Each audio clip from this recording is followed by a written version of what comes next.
मैं सृजल मिश्रा एक नए वीडियो में आप सभी से मिलने आई हूँ।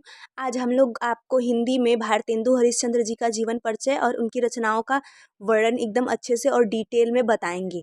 तो सबसे पहले तो हम भारतेंदु हरिश्चंद्र जी में आपको ये बता दें कि जो हमारे भारतेंदु हरिश्चंद्र जी हैं वो हमारे आधुनिक हिंदी साहित्य, जो हमारा आज का हिंदी साहित्य है, इस टाइम का, प्रेजेंट टाइम का, उसके काव्य के मतलब उसके ये क्या माने जाते हैं, जन्मदाता माने जाते हैं। तो हम बिना देरी के वीडियो स्टार्ट करते हैं, ठीक है।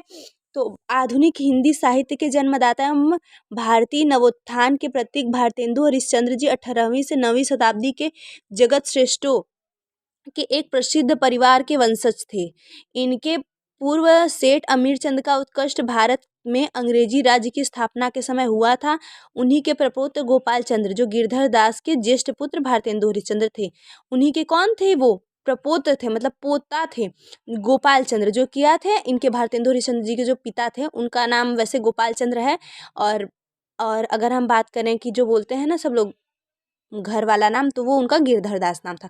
तो उन्हीं के बड़े पुत्र कौन थे, भारतेंदु हरिश्चंद्र जी थे। अब हम भारतेंदु हरिश्चंद्र जी के जन्म की बात करें तो भारतेंदु हरिश्चंद्र जी का जन्म 9 सितंबर सन 1850 ईस्वी को इनके ननिहाल में हुआ था। इनका जन्म कब, 1850 ईस्वी में इनके ननिहाल में हुआ था। और ये ना मतलब 34 वर्ष जिए थे, 34 वर्ष 4 महीने। तो आप मैक्सिमम 35 वर्ष कर सकते हैं कि 35 वर्ष ये जिए थे। मतलब 1850 में ये इनका जन्म हुआ और 1885 में ये खत्म हो गए। तो आगे हम देखते हैं। जब ये 5 वर्ष के थे तब इनकी माता पार्वती देवी तथा 10 वर्ष के थे तब इनके पिता का निधन हो जाता है। मतलब 5 साल के ही थे तभी इनकी माता खत्म हो जाती हैं और जब 10 साल के होते हैं तो इनके पिता का निधन हो जाता है। विमाता मोहन बीवी का इन पर विशेष प्रेम न होने के कारण इनके पालन पोषण का भार काली कदमादाई तथा तिलकधारी नौकर पर रहा। मतलब एक विमाता थी मोहन बीवी, उनका इनके ऊपर विशेष प्रेम न रहा, इसलिए एक काली कदमा दाई थी वो और तिलकधारी नौकर था, उन्हीं ने इनका पालन पोषण किया। किंतु पिता की असामयिक मृत्यु के बाद इनकी शिक्षा दीक्षा का समुचित प्रबंध न हो सका। क्वींस कॉलेज वाराणसी में प्रवेश लिया किंतु वहाँ भी मन न रमा। मतलब हमारे वाराणसी में है ना क्वींस कॉलेज, तो वहाँ पे इन्होंने अब तो उसका नाम शायद चेंज हो गया है, तो वहाँ पे इन्होंने प्रवेश लिया, एडमिशन लिया, बट इनको वहाँ पे अच्छा नहीं लगा, इनका मतलब वहाँ पे मन ही नहीं रमा, तो इसलिए वहाँ से निकल गए। लेकिन उसके उसके अतिरिक्त क्या थे, ये कुशाग्र बुद्धि और तीव्र स्मरण शक्तिशाली थे। कॉलेज छोड़ने के बाद इन्होंने स्वाधार से हिंदी, संस्कृत और अंग्रेजी के अतिरिक्त खुद से ही इन्होंने हिंदी, संस्कृत और अंग्रेजी पढ़ी थी। और उसके अतिरिक्त अदर सब्जेक्ट में जैसे बंगला, गुजराती, मराठी, मारवाड़ी, पंजाबी, उर्दू आदि भारतीय भाषाओं का अच्छा ज्ञान प्राप्त कर लिया। बिना स्कूल, बिना कॉलेज के, मतलब इतने ही स्मरण शक्तिशाली, मतलब इनकी याद इतनी ज़्यादा तेज थी कि बिना स्कूल, बिना कॉलेज, ये सब छोड़ने के बावजूद इन्हें हिंदी, संस्कृत और अंग्रेजी का ही नहीं बल्कि बंगला, गुजराती, मराठी और मारवाड़ी भाषा का भी अच्छा ज्ञान प्राप्त था। 13 वर्ष के जब ये थे तभी इनका विवाह किससे हो जाता है, काशी के रईस लाला गुलाब राय की पुत्री मुन्ना देवी से इनका विवाह होता है। लेकिन जब इनकी मुन्ना देवी से शादी होती तो उससे इन्हें 2 पुत्र उत्पन्न होते हैं और एक पुत्री होती है। तो जो दोनों पुत्र होते हैं वो मतलब बाल्यावस्था में उनका वो एक्सपायर हो जाते हैं, ठीक है। दोनों पुत्रों का बाल्यावस्था में देहांत हो जाता है। पुत्री विद्यावती सुशिक्षित थी, वो अच्छी थी और पढ़ी लिखी भी थी। भारतेंदु हरिश्चंद्र जी को क्या थी, ऋण लेने की आदत पड़ गई थी। इनको ऋण लेने की और यात्रा करने की मानो आदत पड़ गई थी। और 1884 ईस्वी में उनकी बलिया यात्रा एक प्रकार से अंतिम यात्रा थी। बलिया से लौटने के अ- अंतर पारिवारिक तथा सांसारिक चिंताओं से क्षय रोग, टीवी जो होता है वो हो गया ग्रस्त, मतलब उसी से ग्रस्त हो गए के कारण 6 जनवरी सन 1885 ईस्वी में 34 वर्ष 4 महीने की अवस्था में भारतेंदु हरिश्चंद्र जी का देहांत हो गया।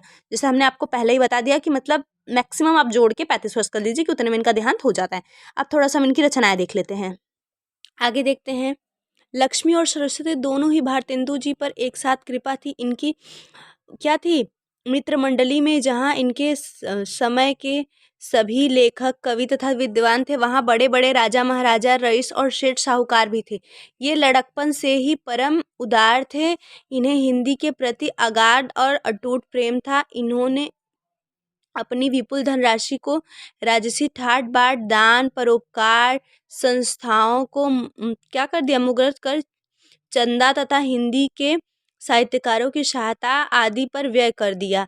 इनकी साहित्यिक मंडली में पंडित बद्रीनारायण चौधरी, प्रेमघन, पंडित बालकृष्ण भट्ट तथा पंडित प्रतापनारायण मिश्र आदि विद्वान क्या थे, सम्मिलित थे। भारतेंदु हरिश्चंद्र अनेक भारतीय भाषाओं में कविता करते थे, परंतु ब्रज भाषा पर इनका असाधारण अधिकार था। मतलब इनकी अगर भाषा शैली की बात करें तो ब्रज भाषा पर इन्होंने ज़्यादातर लिखा है।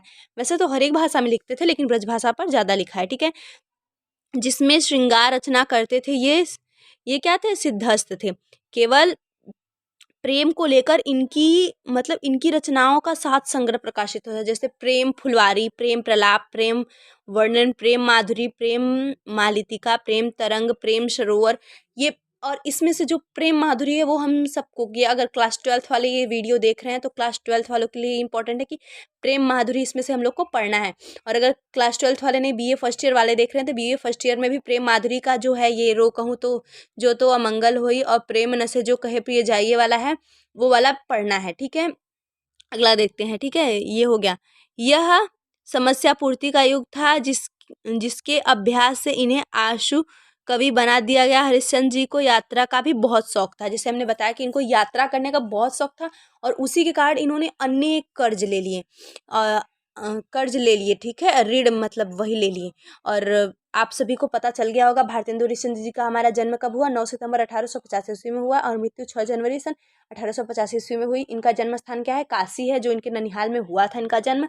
और अब आपकी स्क्रीन पे कुछ भारतेंदु हरिश्चंद्र जी की मुख्य रचनाएं दिख रही होंगी, आप चाहिए तो इसका स्क्रीनशॉट ले सकते हैं। जैसे हमारी होगी भारत दुर्दशा, भारत वर्षोन्नति कैसे हुई, जैसी अनेक रचनाएं हैं। तो आपको जो सेचुटेबल लगे आप उसको स्क्रीनशॉट लेके आप अच्छे से याद कर सकते हैं।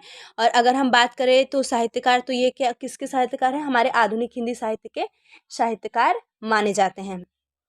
तो आई होप आपको इनका जीवन परिचय समझ में आया होगा, और हम नेक्स्ट वीडियो में आप सभी से फिर से मिलते हैं। अगर आप हमारे यूट्यूब चैनल पे नए हैं तो प्लीज़ हमारे चैनल को सब्सक्राइब कर दीजिए, और हमारी वीडियो को आप लाइक कर दीजिए। और अगर आपको पढ़ाई से रिलेटेड हिंदी में या फिर अदर कोई सब्जेक्ट जैसे सोशियोलॉजी हुआ, होम साइंस हुए, बायो हुआ, में कोई डाउट हो तो आप प्लीज़ हमें कमेंट करके बताइए, हम आपका कमेंट क्लियर करने की पूरी कोशिश करेंगे। धन्यवाद।